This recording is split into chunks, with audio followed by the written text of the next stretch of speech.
Assalamualaikum warahmatullahi wabarakatuh. Jumpa kembali dalam program Bincang Bareng seputar Banten. Program yang akan tayang di YouTube-nya Pemerintah Provinsi Banten.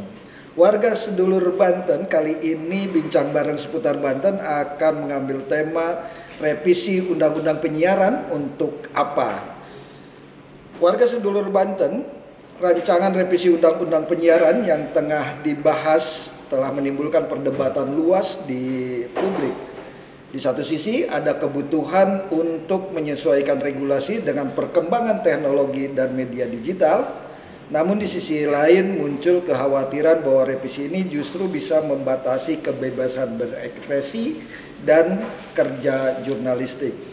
Lalu apa sebenarnya spirit revisi Undang-Undang Penyiaran ini? Untuk siapa revisi Undang-Undang ini? Dan apa dampak dari revisi ini untuk masyarakat, khususnya masyarakat penyiaran? Untuk membahasnya bersama saya telah hadir narasumber kita yang luar biasa. Yang pertama adalah Bapak Haris H. Witarja, MIKOM.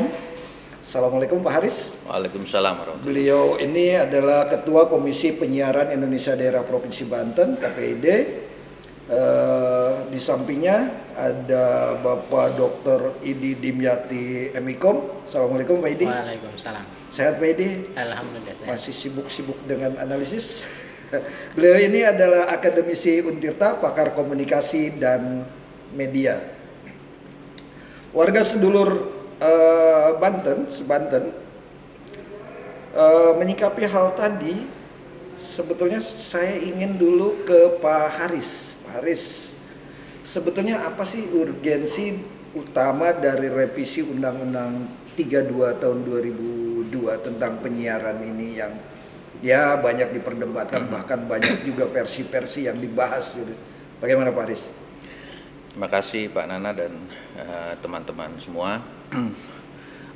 Pembicaraan tentang revisi Undang-Undang Penyiaran ini sebetulnya sudah sangat lama, dan hampir setiap periode DPR RI itu selalu masuk prolegnas dan nomor 1 pula. Jadi artinya itu prioritas. Tapi sampai hari ini kita masih melihat bahwa pembahasan revisi Undang-Undang Penyiaran ini belum selesai juga. Nah, bahkan dari isu digitalisasi, urgensinya untuk revisi ini sekarang sudah bergerak lagi pada isu perkembangan kemajuan teknologi media. Dan mungkin kalau nggak selesai juga nanti akan ada perkembangan baru lagi, sehingga sebetulnya memang artinya bahwa perkembangan yang demikian cepat dan bahkan sudah ada perkembangan baru, revisinya juga nggak kelar-kelar.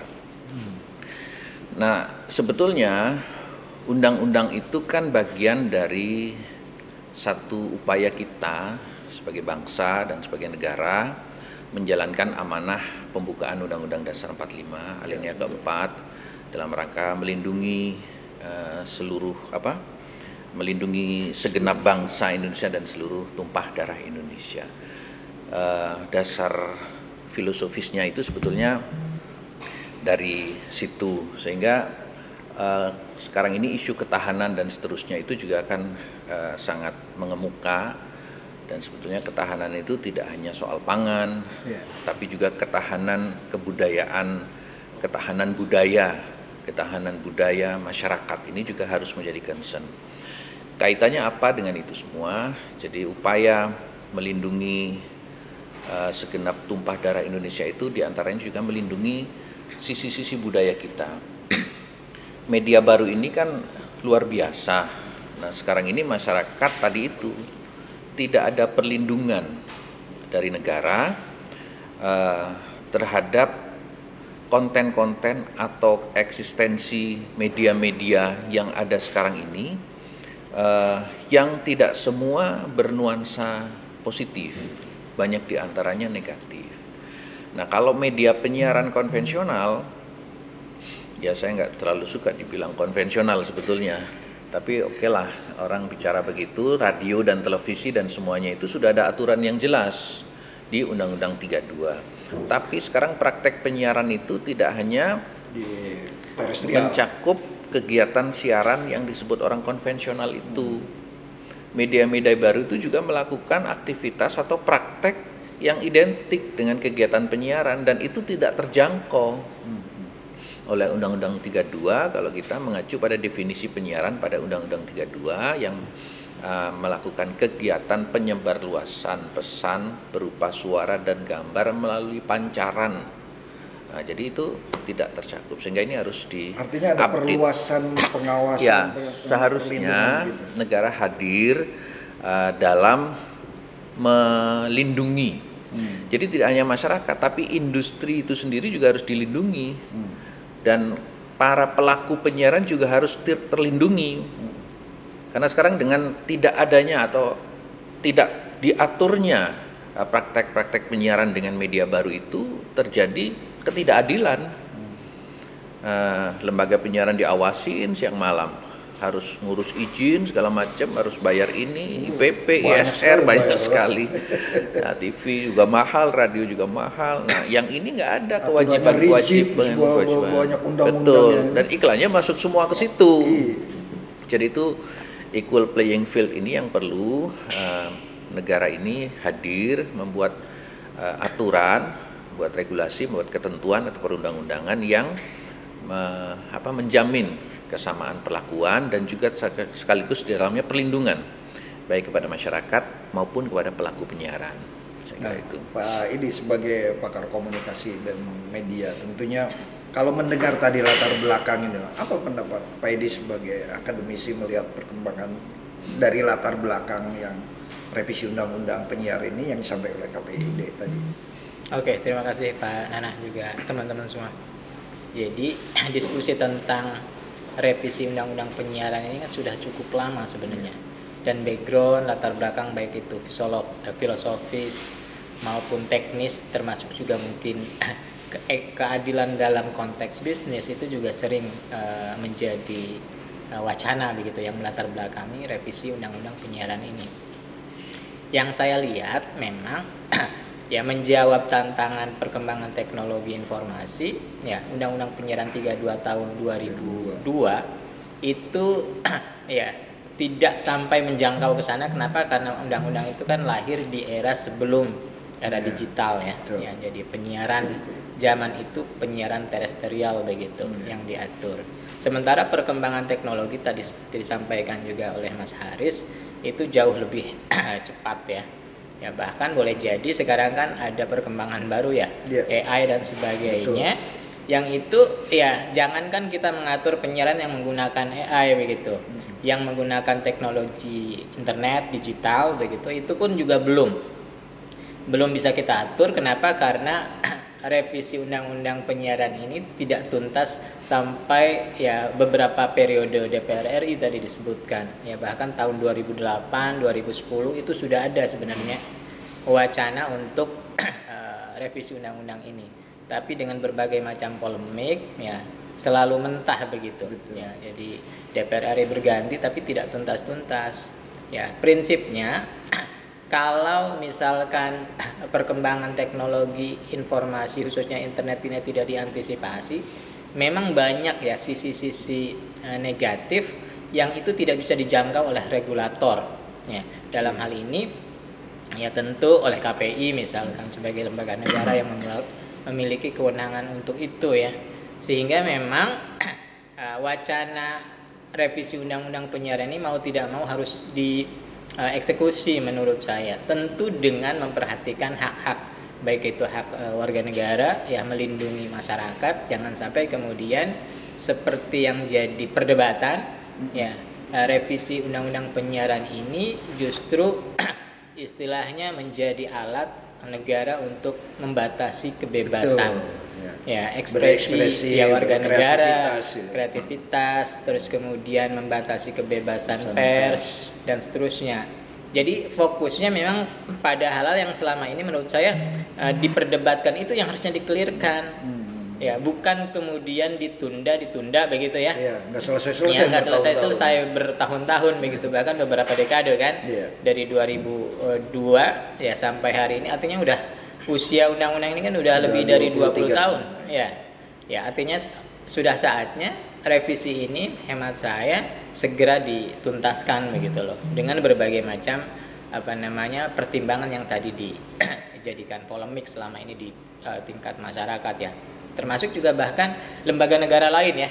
Seperti Dewan Pers misalkan itu juga sempat ngasih masukan kritik ya ketika ada wacana misalkan undang-undang penyiaran dianggap akan overlap dengan kewenangan mereka dan Dewan Pers ya. Ada pengawasan terutama dalam konten jurnalistik ya. Jadi intinya Pak Nana saya setuju undang-undang ini segera dituntaskan ya.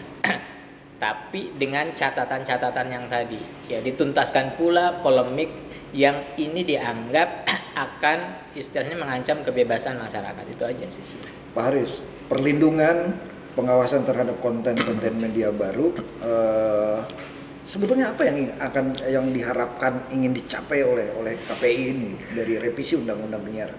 Revisi undang-undang penyiaran ini bukan agenda KPI ya. Jadi ini agenda kita semua, agenda bangsa, agenda masyarakat.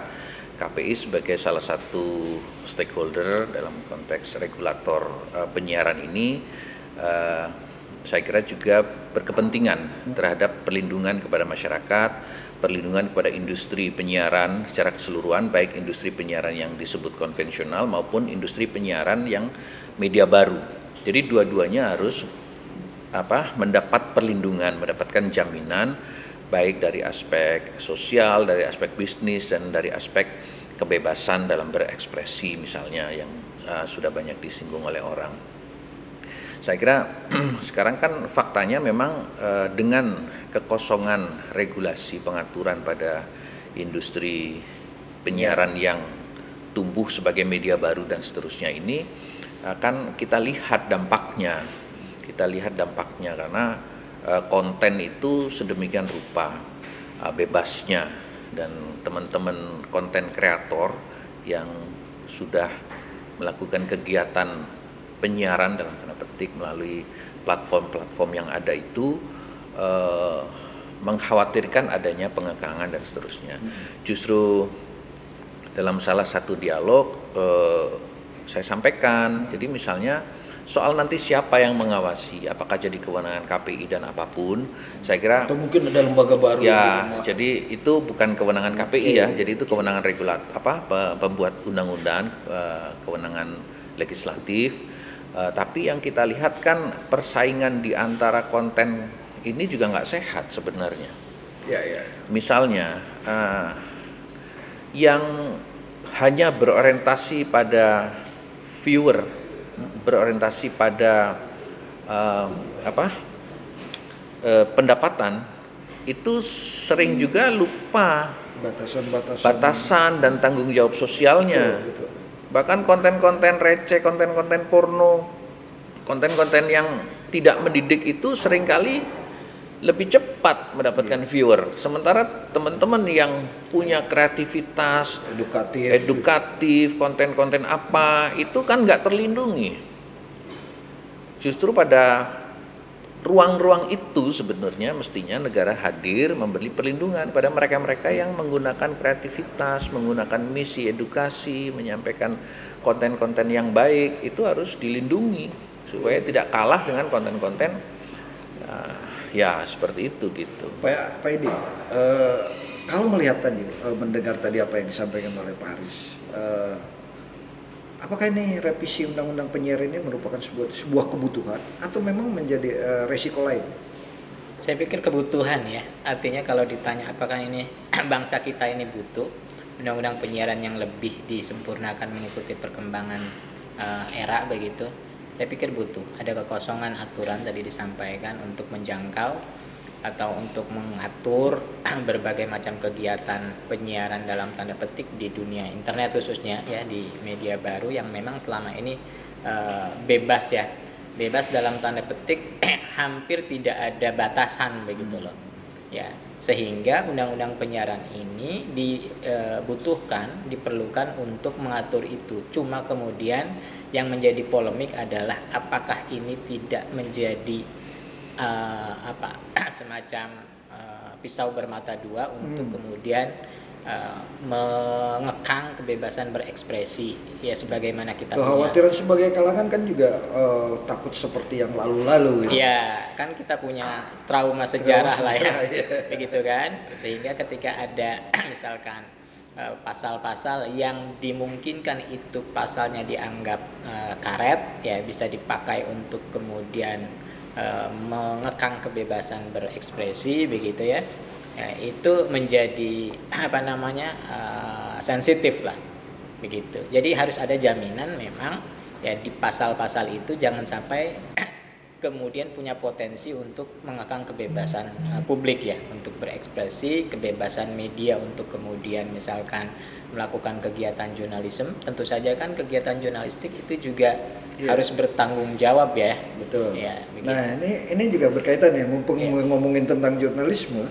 Kan kalau ngelihat di diskusi-diskusi yang beredar di masyarakat juga tentang pasal-pasal yang salah satunya yang melarang atau menyinggung pelarangan jurnalisme investigasi, itu kalau dari sisi akademisi apa implikasi terhadap independensi media terutama dalam kalau pasal yang ditengarai akan membatasi kegiatan jurnalistik ya, investigasi untuk disiarkan di lembaga penyiaran, tentu saja ini menurut saya bahaya ya. Bahaya dalam arti selama ini memang salah satu hal yang menjadi tanggung jawab media ya adalah melakukan kontrol sosial dan produk penyiaran jurnalisme investigatif misalkan ya, produk jurnalisme investigatif itu menjadi salah satu bentuk pengejawantahan itu menurut saya ya. Selama ini kan banyak, apalagi di era sekarang ya, di era media sosial, no viral no justice misalkan ya, sehingga ketika kemudian aparatur hukum ya tidak tegas ya menjalankan tugas dan perannya ya penegakan hukum, ketika diviralkan oleh media ya dalam bentuk misalkan jurnalisme investigasi, itu harapannya itu justru menjadi jalan keluar begitu loh menurut saya. Jadi kalau misalkan di undang-undang penyiaran versi revisi ini ada pasal-pasal yang seperti itu, tentu ya sebagai akademisi termasuk juga kelompok civil society ya kita menolak itu. Ya jadi jangan sampai ini kemudian menjadi kendaraan untuk memasukkan pasal-pasal yang berpotensi untuk mengekang kebebasan masyarakat. Itulah yang selalu menjadi perdebatan ini kan begitu. Selain daripada kekhawatiran pengekangan terhadap kreativitas masyarakat.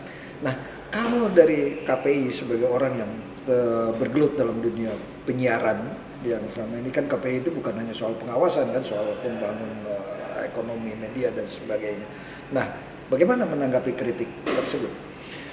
Jadi revisi undang-undang penyiaran ini menurut hemat kami itu harus memastikan beberapa hal. Yang satu tadi, keadilan bagi semua, equal playing field bagi semua pelaku penyiaran. Nah, soal definisi penyiaran bagaimana nanti kita tunggu saja, apakah mencakup media baru atau bagaimana, karena ada usul undang-undang konvergensi dan sebagainya. Jadi menjamin keadilan bagi semua dan menjamin perlindungan kepada semua, keadilan dan perlindungan. Jadi mencakup perlindungan dan sebagainya. Yang kedua, menjamin tetap terselenggaranya atau terwujudnya demokratisasi penyiaran dan demokratisasi media, termasuk di dalamnya kebebasan pers, ya kan? Yang ketiga, penguatan KPI. Jadi kenapa poin terakhir khususnya juga banyak disorotkan, penguatan KPI. Jadi 3 aspek tadi itu, terutama aspek terjaminnya demokratisasi dan kebebasan pers, juga diberinya penguatan di KPI. Karena undang-undang penyiaran ini sebetulnya produk anak kandung reformasi. Jadi diberikanlah aturan dan diberikanlah peran yang besar kepada masyarakat untuk terlibat dalam pengaturan penyiaran. Dan KPI itu anak kandung reformasi. Oke. Kalau sebelum era reformasi, semua kontrol media termasuk penyiaran itu ada di pemerintah. Tuh. Nah, yang kita sedikit belajar tentang politik, Pak Idi saya kira paham bahwa ciri-ciri negara demokrasi itu menguatnya peran masyarakat, bukan dikuatkannya peran pemerintah. Iya. Sehingga KPI sebagai perwakilan dari masyarakat itu harus mendapat penguatan. Gitu. Karena ini wakil masyarakat. Oke. Bukan kalau nggak suka dengan penguatan KPI, apakah pilihannya dikembalikan semua kewenangan itu pada pemerintah? Kan pilihannya itu. Kita runut, Pak. Ya. Kita runut satu-satunya. Yang pertama adalah soal tentang kebebasan pers tadi. Kalau dari sisi KPI, ini mengancam. Ya, saya kira kita harus pastikan bahwa kebebasan pers ini harus tetap terjamin dalam kerangka revisi Undang-Undang Penyiaran. Jadi saya kira kita semua, terutama KPI, tidak setuju dengan pengekangan kebebasan pers yang apabila nanti revisi Undang-Undang Penyiaran ini akan terwujud. Itu satu. Jadi pasti itu. Yang kedua tadi itu bahwa terjadinya keadilan kepada semua pelaku dan masyarakat. Dan yang ketiga saya kira penguatan KPI. Saya kira itu keniscayaan ketiga-tiga menurut saya gitu. Saya ingin komentar dulu dari tadi ke pengekangan kebebasan pers. Apa memang undang-undang ini mengancam dari apa yang tersiar atau terdiskusi di masyarakat? Ya, dari beberapa informasi yang kita dapatkan yang beredar di masyarakat kan ada draft ya. Ada semacam draft revisi Undang-Undang Penyiaran 32 ini yang salah satu pasalnya itu menyebutkan bahwasanya ya lembaga penyiaran itu dilarang menyampaikan ya produk jurnalisme investigatif ya secara langsung, kira-kira begitu. Ya, dan ini kan yang kemudian mendapatkan reaksi keras terutama dari kalangan jurnalis ya atau media begitu. Dan menurut saya ini harus di-clearance kalau memang tahun ini undang-undang ini menjadi salah satu prioritas dalam program legislasi nasional, ya pasal itu harus di-clearance menurut saya. Ya, sehingga niatan untuk menuntaskan revisi ini bisa berjalan dengan baik sesuai dengan harapan semua. Jadi keadilan terhadap kalangan media yang dianggap akan terancam kebebasannya itu dijamin itu tidak akan terjadi. Kira-kira itu. Poin selanjutnya ini kan ada poin ketiga. Poin ketiga dari itu adalah penguatan KPI. Penguatan KPI itu salah satu yang kita terjemahkan adalah perluasan kewenangan KPI. Menurut Pak Haris gimana penjelasannya? Ya, KPI saya kira sebagai lembaga negara tentu harus siap menjalankan amanah apapun. Jadi KPI ini bukan pembuat undang-undang tapi pelaksana undang-undang. Tapi kalau kita melihat fenomena yang ada sekarang dengan keberadaan KPI yang ada, saya kira memang kita semua merasakan kurang powerful ya, kurang powerful. Dalam konteks pengawasan lembaga penyiaran yang ada sekarang saja kita mengalami kurang tenaga lah, kurang kekuatan gitu secara kelembagaan. Misalnya KPI ini lembaga negara yang paling pendek masa jabatannya 3 tahun. Hanya 3 tahun. Yang lain minimal 4 tahun dan 5 tahun. Enggak ada tuh paling pendek KPI. Jadi ini kan tidak sekedar soal jabatan, tapi kan bagaimana satu institusi bisa memperkuat diri apabila masa jabatannya yang sangat pendek, jadi orang konsentrasinya tentu kurang kuat gitu karena jangka waktunya pendek. Yang kedua misalnya secara kelembagaan KPI itu terutama di daerah-daerah sekarang ini posisinya bukan tidak jelas, artinya dalam pengaturan dua ketentuan yang tidak sinkron gitu. Jadi misalnya KPI di daerah itu sekarang ini dibentuk oleh Undang-Undang 32 tentang penyiaran. yang dibiayai oleh APBD. Tapi di Undang-Undang 24 tentang pemerintahan daerah, penyiaran itu adalah kewenangan yang tidak diserahkan ke daerah, itu menjadi kewenangan pusat. Sehingga sekarang di masa transisi ini memang ada upaya untuk tetap mempertahankan KPI dengan satu penganggaran, dengan pola anggaran dan sebagainya. Tapi kan penyiaran itu kewenangan pusat. Jadi ini ada dua ketentuan yang tidak sinkron satu sama lain. Ini masa-masa ini. Jadi yang lain saya kira tugas berat KPI ini tidak bisa dijalankan manakala kelembagaannya sebegitu rupa terus dan sebagainya. Jadi apalagi kalau ditambahi kewenangan mengawasi media baru. Nah, kayak apa? Jadi kan artinya butuh penguatan karena media baru yang kita sepakati sekarang ini sudah benar-benar menjadi kuat, banyak dan kita tahu bagaimana impactnya itu. Jadi mau diserahkan KPI ya tentu harus diperkuat dengan kapasitas yang ada sekarang mengawasi lembaga penyiaran konvensional aja udah nggak mampu sekuat itu gitu, termasuk kewenangan-kewenangan yang lain yang bisa diberikan. Jadi saya kira penguatan KPI itu dalam konteks semangat reformasi bahwa ini peran masyarakat mesti juga diperkuat. Kalau tidak apakah pilihannya mau dibalikin ke pemerintah ini semua kewenangan ya kan? Kalau yang nggak setuju dengan penguatan KPI kan gitu kan? Nah, saya kira itu konteksnya ya, jangan disalartikan karena saya KPI pengen jabatannya lebih panjang, dan lebih luas jangkauannya. Tapi kewenangannya nanti siapapun KPI-nya kan. Pak Aris, kalau kita melompat agak jauh gitu, kalau ini memang terjadi revisi undang-undang ini tentang perluasan kewenangan KPI juga menjadi pengawas media digital atau media baru, apa rencana implementasinya itu udah ada gambar itu kayak seperti apa? Saya kira karena KPI sudah punya pengalaman melakukan pengawasan konten penyiaran yang memang mungkin tidak sesederhana itu ketika diberi kewenangan pengawasan konten media baru. Nah, tapi nanti kan tentu akan ada semacam pendataan mana-mana media-media yang memang disebut sebagai media penyiaran nantinya. Jadi dengan berbasis data itu saya kira teknis dan pola pengawasan yang dikhawatirkan gini kan Pak Edi ya, yang dikhawatirkan itu kan media sosial akun pribadi itu juga menjadi bagian daripada pengawasan KPI dan mereka harus mendaftarkan tuh akun-akunnya gitu dengan perizinan. Jadi itu juga yang saya dengar diskusi di masyarakat, alergi dengan pendataan, dengan pendaftaran. Jadi saya kira jadi memang kita semua harus punya data dong.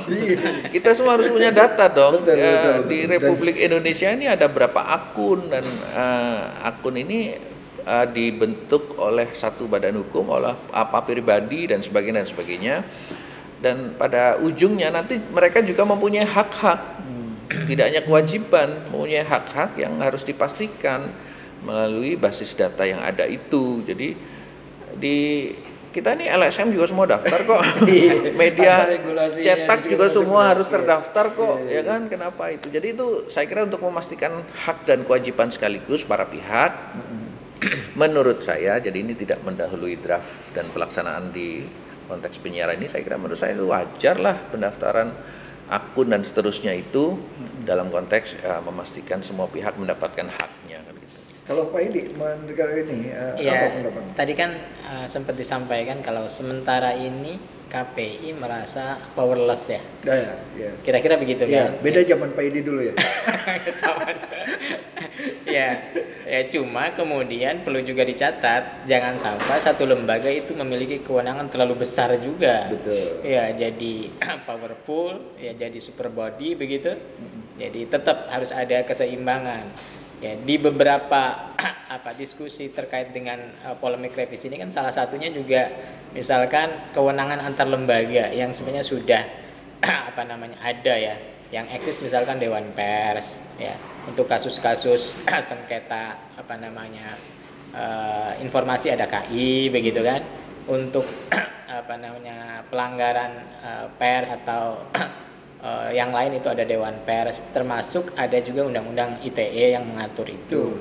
Jadi upaya untuk menguatkan kelembagaan KPI saya sepakat ya, itu bisa dilakukan lewat revisi ini, tapi kemudian jangan sampai overlap dengan kewenangan lembaga yang sudah eksis selama ini. Iya, kan masyarakat penyiaran ngomong, kita pendapatan satu lembaga berbadan hukum yang pengawasannya dengan berbagai undang-undang itu pendapatannya 10% dari akun seseorang di media sosial.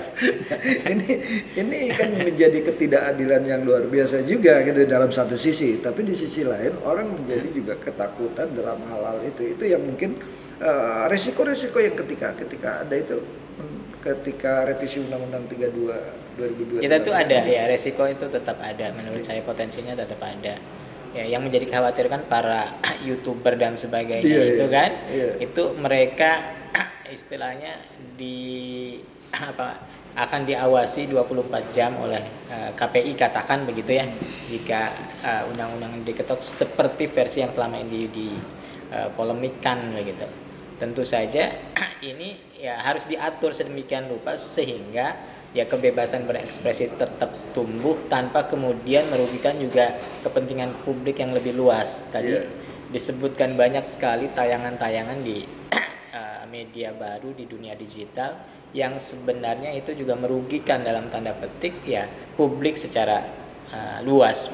Menguntungkan untuk pemilik akunnya misalkan, tapi secara luas sebenarnya ini mengancam nilai-nilai ya budaya masyarakat dan seterusnya. Ini yang harus dijembatani menurut saya.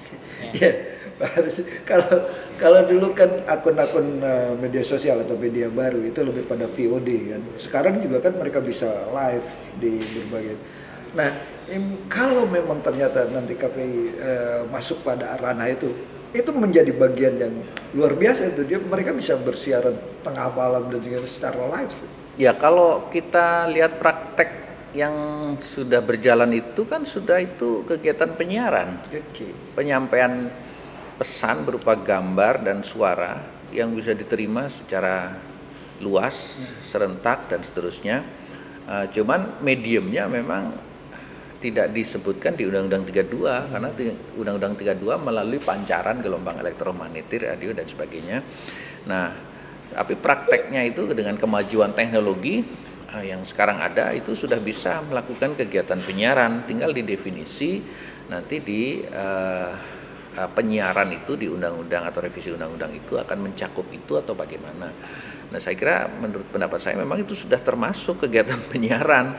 Nah, soal perlindungan, pengawasan dan seterusnya, jadi kita juga harus adil. Saya kira para konten kreator juga harus adil dan harus merasa mempunyai tanggung jawab sosial juga, tanggung jawab moral untuk membuat konten-konten yang memang diperlukan secara baik oleh masyarakat. Nah, ya tadi Pak Idi juga menyinggung kewenangan dan seterusnya. Saya kira itu sangat mungkin kok diatur, dan selama ini antara Dewan Pers dan KPI juga seolah-olah ada irisan kewenangan. Betul. Seolah-olah ada irisan, tapi itu diatur dan dilaksanakan dengan baik. Artinya kegiatan jurnalistik di media penyiaran itu juga jadi kewenangan Dewan Pers dalam konteks misalnya terjadi sengketa jurnalistik dan sebagainya. Tapi pengawasan jadi intinya warga sedulur Banten ini nggak perlu khawatir dengan revisi undang-undang penyiaran karena memang tujuannya adalah melindungi semua pihak, masyarakat dan industri itu sendiri dan kepentingan bangsa dan negara ini, karena ini kewajiban bangsa dan negara melindungi segenap. Kalau dari proses revisi ini memang sejauh mana sudah melibatkan masyarakat? Nah, menurut saya yang kita lihat waktu yang sekian lama ini, tentu sudah banyak yang dilibatkan karena waktunya aja udah sekian panjang. Kalau dalam 1 tahun memanggil 2, 3, 4, 5 kelompok kepentingan itu sudah sekian tahun, sudah banyak saya rasa. Itu saya kira ya ini gambaran yang kita bisa asumsikan aja. Sehingga mestinya ini tahun yang sudah tinggal menyimpulkan dan memfinalisasi poin-poin kontroversial gitu, misalnya yang masih mau dibicarakan apa, tapi kan tinggal aja panggil gitu, karena kita sudah mungkin tidak bisa menunggu lagi tidak bisa ditunda lagi karena persoalan yang sudah begitu rupa. Tadi Pak Idi sudah menyebut setelah era media baru itu sekarang sudah ada AI. Kita belum mingkem juga ngomong media baru nih. AI ini bagaimana nih? AI ini bagaimana gitu kan? Itu juga harus masuk dalam pengaturan, mau nggak mau, suka nggak suka. Jadi apakah kita akan menunggu ada isu baru lagi, baru dibahas lagi? Jadi memang harus juga dinamis lah, regulasi itu, pengaturan itu memang harus dinamis sesuai dengan perkembangan. Nggak perlu nunggu berpuluh-puluh tahun untuk revisi. Kalau tahun depan 3 tahun lagi ada perkembangan kan bisa dan harus wajib direvisi supaya memastikan semua itu tercakup dalam satu pengaturan yang Dari adil. proses ini pihak dari seorang akademisi melihatnya seperti apa? Pak Idi? Iya, jadi polemik yang tidak tuntas-tuntas ini kan sebenarnya lebih banyak disebabkan oleh tadi berbagai macam kepentingan masing-masing ya, lembaga atau pihak itu merasa pertama mungkin mereka tidak terakomodir, kedua merasa terancam. Kira-kira itu kan problemnya kan? Ya, jadi ada misalkan terutama takut juga duitnya terkurang. Nah itu dari sisi bisnis boleh jadi lembaga penyiaran digital ya istilahnya apa over the top ya yang menggunakan teknologi internet untuk bersiaran itu juga kan selama ini tidak bisa dijangkau sehingga ya otomatis mereka ya merasa lebih aman dari sisi bisnis ya kenapa karena tidak mesti memenuhi banyak ketentuan. Betul. Nah kalau misalkan ini diundangkan, ya disahkan revisi ini, tentu saja mereka akan terkena banyak regulasi kan. Betul. Yang itu boleh jadi salah satu implikasi bisnisnya, ya mereka terkurangi lah. Iya. Apalagi kan kalau melihat konten di media baru ini kan ada di tangan anak-anak juga. Bagaimana tuh Pak Idi melihat kondisi ini? Nah itu yang harus dilindungi tadi. Ya, undang-undang ini kan salah satu misinya adalah melindungi kepentingan warga negara ya, kepentingan sosial, kepentingan bisnis, kepentingan budaya dan seterusnya. Sehingga menurut saya ini menjadi concern yang harus betul-betul menjadi muatan utama dari undang-undang penyiaran baru ini. Itu menurut saya. Kalau KPI sudah nggak melihat skema pengawasan media baru ini? Sebenarnya kita menunggu ya. Saya kira kita semua menunggu nanti apa dan bagaimana pengaturan yang akan dijangkau oleh undang-undang penyiaran yang versi revisi ini atau yang akan diatur melalui revisi ini. Tapi saya kira dalam posisi apapun KPI tentu harus siap sebagai pelaksana undang-undang dan saya kira teknis dan sebagainya itu bisa dibangun, bisa dibuat dengan satu sistem yang saya kira sangat mungkin. Saya kira sekarang saja kalau dibayangkan mengawasi sekian ribu lembaga penyiaran se-Indonesia, apa itu mungkin gitu kan? Kalau dibayangkan. Tapi, kalau akun sekian juta akun. Kalau dibayangkan KPID-nya ada di kabupaten ya, kota. Jadi kalau dibayangkan juga udah apa gitu.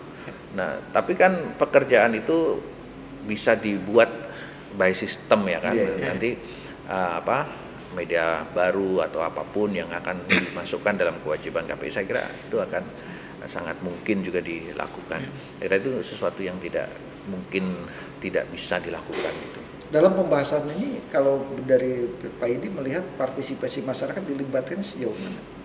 Tentu dilibatkan sebenarnya dalam tataran tertentu meskipun ya kalau menyimak polemik yang selama ini terjadi di tahun 2024 kemarin misalkan ketika pemerintah ya bersama DPR punya keinginan segera menuntaskan ini kan banyak sekali resistensi tuh dan mereka mengaku ya media untuk brainstorming atau diskusi dengan kelompok masyarakat itu masih kurang begitu termasuk kalangan media misalkan ya, itu merasa tidak terlalu dilibatkan dalam diskusi-diskusi bahkan ya draft revisi yang betul-betul clear itu ya itu juga belum clear juga nggak tahu yang mana kan katanya beredar beberapa versi itu ya seharusnya ini kan pemerintah ya kalau ingin membuat undang-undang yang dianggap punya representasi cukup ya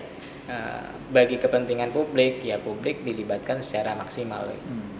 Artinya bukan hanya kalangan tertentu, tapi masyarakat secara umum. Iya. Masyarakatnya, komunitas-komunitas itu Pak Haris itu juga bagian daripada yang harus di. Ya setuju. Saya kira semua semakin banyak yang bicara semakin bagus. Artinya tetap dengan satu timeline, karena ya biasalah mengurusi sekian banyak orang ya kan. Tapi memasukkan pembicaraan media baru dan seterusnya dalam konteks penyiaran ini sebenarnya justru sangat strategis dalam konteks demokratisasi. Kalau kemarin lembaga penyiaran konvensional itu selalu dihadapkan pada isu misalnya diversity of content, diversity of ownership. Dengan memasukkan media baru dalam konteks penyiaran ini, udah itu otomatis demokratisasinya jalan karena sekian banyak orang. Kemudian diversity of ownership, diversity of content itu akan terwujud dalam konteks itu juga. Itu yang saya maksud dengan memastikan penguatan demokrasi, juga tentu saja penguatan komisi penyiaran itu dalam konteks bagaimana ini bisa teratur, diatur, diregulate sedemikian rupa supaya produknya yang memberi manfaat sebesar-besarnya kepada masyarakat.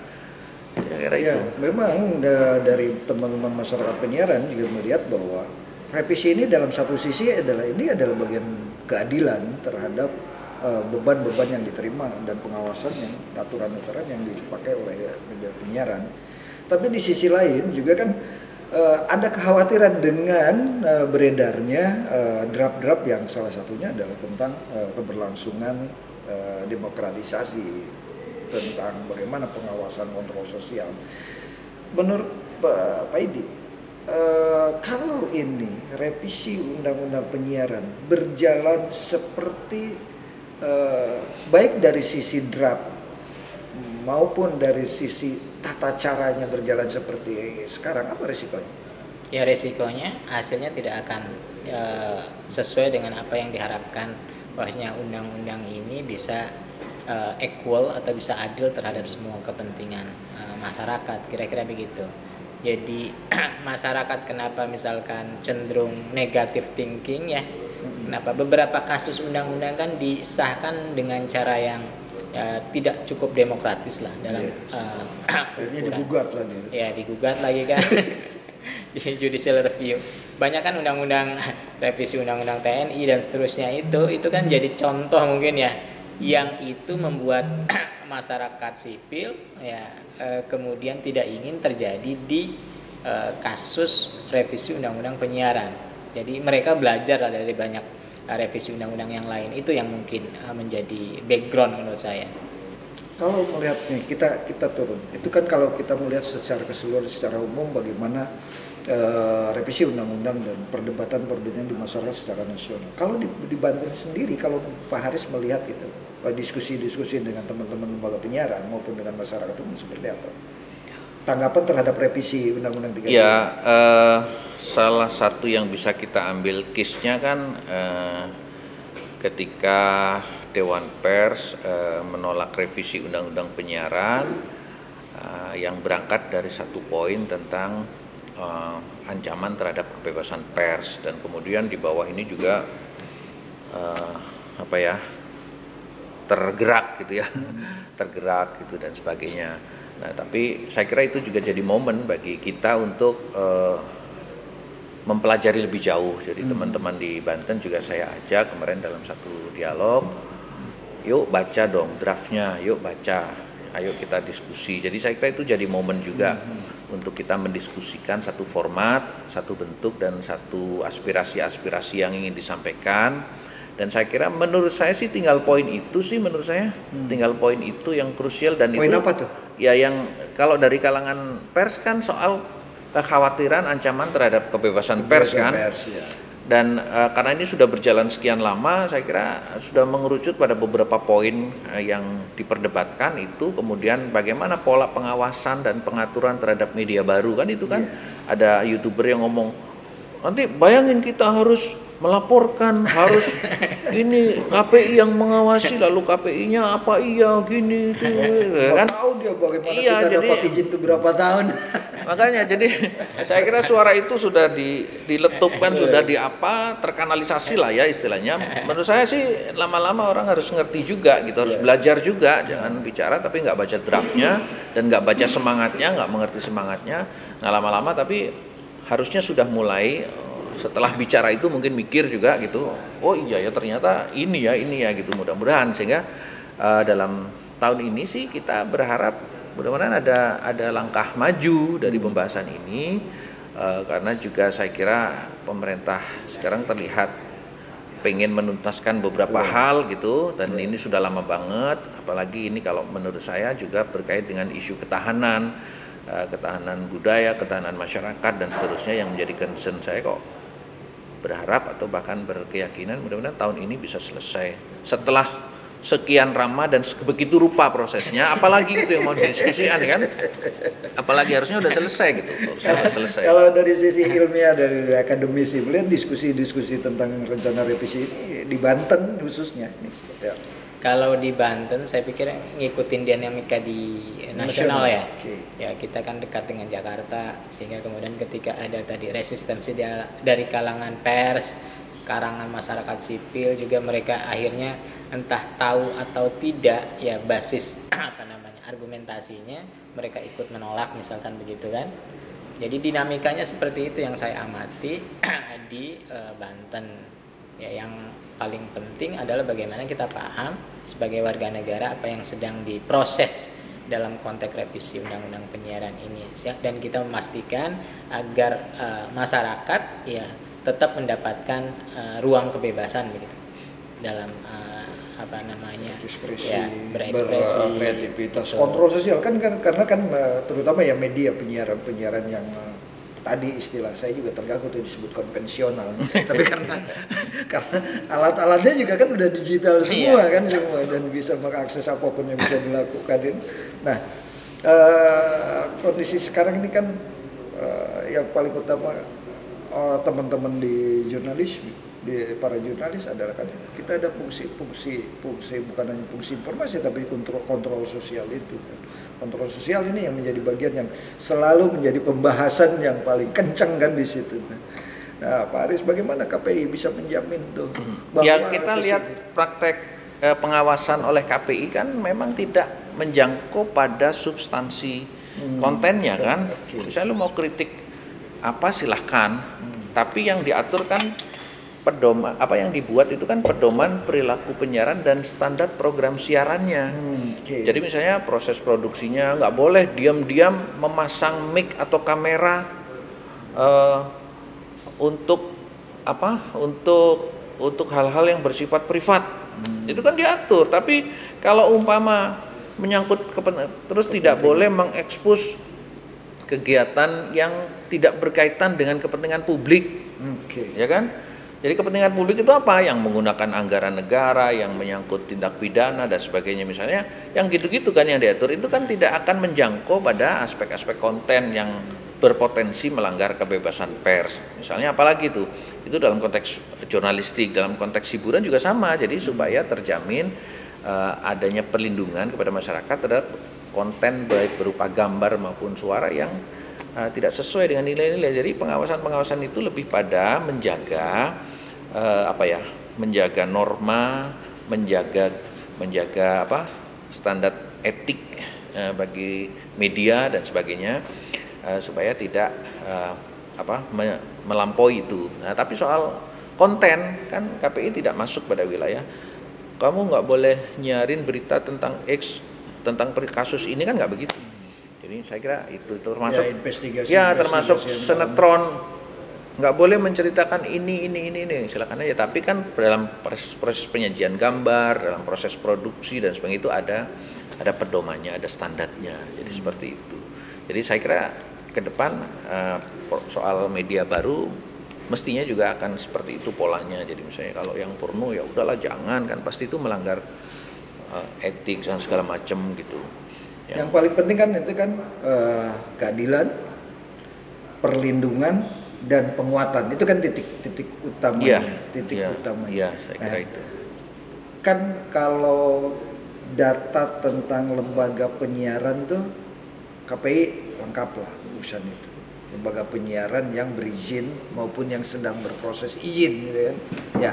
Tapi kalau ngomong tentang media baru yang ngaku TV ABC itu juga di media sosial juga kan banyak juga, bahkan juga berbisnis secara menggunakan anggaran negara juga kan itu. Nah, kalau teman-teman di akademisi pernah nggak melakukan kajian berapa kekuatan mereka untuk melakukan bisnis di industri penyiaran? Kalau kajian yang sifatnya spesifik, terus terang kita belum ya untuk di kampus saya misalkan. Cuma kalau ngeliat potensi yang sering kita lihat ya, jadi potensi bisnis yang mereka hasilkan itu jauh kadang melampaui lembaga-lembaga penyiaran yang berizin dalam tanda petik. Kenapa? Karena hari ini ya iklan itu kan bergeser ya. Betul. Ya, jadi para pengiklan itu bergeser dari pasang iklan di lembaga konvensional, katakan lembaga media atau penyiaran konvensional ke media baru ya, ke media online gitu. Kenapa? Karena mereka banyak asumsi ya, perilaku masyarakat dalam mengakses informasi sudah berubah begitu kan ya. Mereka punya asumsi kalau masyarakat hari ini berkumpulnya di dunia digital kan, sehingga ya kue iklan yang mereka miliki pun sebagian besar diprioritaskan ke sana, dibelanjakan ke sana itu. Jadi potensi pasar tentu saja hari ini cukup besar ya di lembaga penyiaran, bukan lembaga penyiaran, di akun-akun yang bisa kita kategorikan sebagai isinya adalah bisa dibilang isi siaran ya. Iya. Ya, jadi mereka kadangkala mendapatkan penghasilan jauh lebih tinggi dibandingkan lembaga penyiaran resmi dalam tanda petik. Pak Riz, agak kesini nih, agak mengerucut lagi. Bisnis penyiaran di Banten ini kondisi sekarang seperti apa? Ya, kita melihat fakta bahwa dunia penyiaran ini juga mengalami tantangan berat lah ya. Tantangan berat baik karena kondisi ekonomi maupun tantangan munculnya media-media baru tadi. Ya, saya kira ini dialami oleh semua media, tidak hanya penyiaran, media cetak juga sudah lebih dulu hantamannya kenceng banget gitu. Ya kan, media penyiaran tuh masih eksis lah gitu dengan strategi-strategi tertentu, dengan efisiensi dan seterusnya. Karena saya kira memang itu pilihan-pilihan dengan kondisi yang seperti sekarang. Kalau tidak melakukan efisiensi akan seperti apa. Dan yang kedua, menurut saya efisiensi itu keniscayaan juga dalam konteks sekarang teknologi penyiaran juga nggak membutuhkan banyak orang seperti dulu. Betul. Jadi ini momen juga saya kira, kalau saya melihat ya, momen juga bagi lembaga penyiaran untuk melakukan efisiensi karena memang tidak membutuhkan orang sebanyak itu karena teknologi penyiaran itu sudah. Jadi Pak Edi, kalau dulu tuh studio tuh rame. Iya, karena banyak rame, ruang redaksi rame tuh 24 jam tuh rame gitu. Ada diskusi banyak. Sekarang itu sepi. ya karena semakin banyak pekerjaan manusia yang bisa mungkin dialihkan pada teknologi, dan sekarang industri penyiaran juga dalam beberapa hal bisa menurunkan biaya produksinya. Misalnya kalau dulu ke lapangan harus bawa kamera gede-gede kan gitu kan. Sekarang bahkan live dari manapun itu nggak perlu pakai satelit, SNG dan sebagainya, nggak perlu banyak kru. Jadi bayangin kalau live sekarang satu tempat itu udah berapa orang gitu. Hanya bawa tripod aja. Nah, sekarang jadi mungkin itu ya. Ini saya kira ya ini teman-teman lembaga penyiaran yang lebih paham. Jadi ini satu momen juga untuk melakukan efisiensi dalam konteks itu. Tapi memang tantangan realnya juga ada, bahwa persaingan tadi itu dengan media-media baru yang jauh lebih murah lagi, karena dia cukup 2-3 orang, anaknya sama istrinya yang edit itu bisa naik ya kan. Jadi ya memang begitu. Jadi itu tantangannya. Jadi tapi ini memang sunatullah ini sunatullah. Jadi harus beradaptasi itu aja. Sudah, kita udah hampir 1 jam bersama di bincang bareng seputar Banten. Warga sedulur Banten, tentu yang ingin ditunggu juga closing statement dari PD dulu. sebagai bagaimana melihat revisi undang-undang ini, urgensi, keharusan, atau memang kebutuhan? Gitu. Saya melihat ini urgent ya, dan juga kebutuhan buat bangsa Indonesia untuk memiliki perangkat aturan undang-undang yang memang kompatibel dengan perkembangan zaman. Undang-undang penyiaran nomor 32 tahun 2002 ya, itu kan sudah 20 tahun yang lewat ya, dan isinya tentu saja tidak cukup kompatibel untuk mengatur berbagai macam konten siaran yang hari ini tayang dengan perangkat atau teknologi baru, khususnya di media baru. Jadi ini penting sekaligus kebutuhan. Cuma catatannya adalah jangan sampai kebutuhan untuk mendapatkan undang-undang penyiaran yang baru ini mengorbankan berbagai macam kepentingan yang jauh lebih esensial, seperti kebebasan pers, ya, keadilan masyarakat untuk mendapatkan informasi, kebebasan berekspresi di masyarakat. Itu yang mungkin menjadi garis merah yang tidak boleh ya dilanggar dalam konteks pengesahan undang-undang penyiaran yang akan datang. Kira-kira itu. Pak Haris? Idem sama Pak Edi. Hidup kan ada yang penting tadi ya, spiritnya itu keadilan, perlindungan, dan penguatan KPI. Tentu ada yang lebih ingin dikerucutkan dari diskusi. Ya, saya kira yang lebih penting dari semua diskusi itu adalah disegerakan. Jadi diskusinya udah panjang, jadi semua udah menyampaikan gagasan dan sebagainya. Jadi bola di tangan legislatif untuk segera menentukan tahapan, hari, dan waktu kapan ini dirumuskan dan ditetapkan. Saya kira semua kita sudah menunggu, semua pihak. Baik, terima kasih Pak Idi, terima kasih Pak Haris. Pak Idi pakar komunikasi dan media Intirta, Pak Haris Ketua Komisi Penyiar Indonesia Daerah Provinsi Banten. Warga sedulur Banten, telah tiba di penghujung acara ini dalam program Bincang Bareng seputar Banten. Semoga revisi Undang-Undang Penyiaran tahun ini bisa segera diselesaikan. Para legislator segera menyelesaikan kewajibannya. Terima kasih. Assalamualaikum warahmatullahi wabarakatuh. Waalaikumsalam.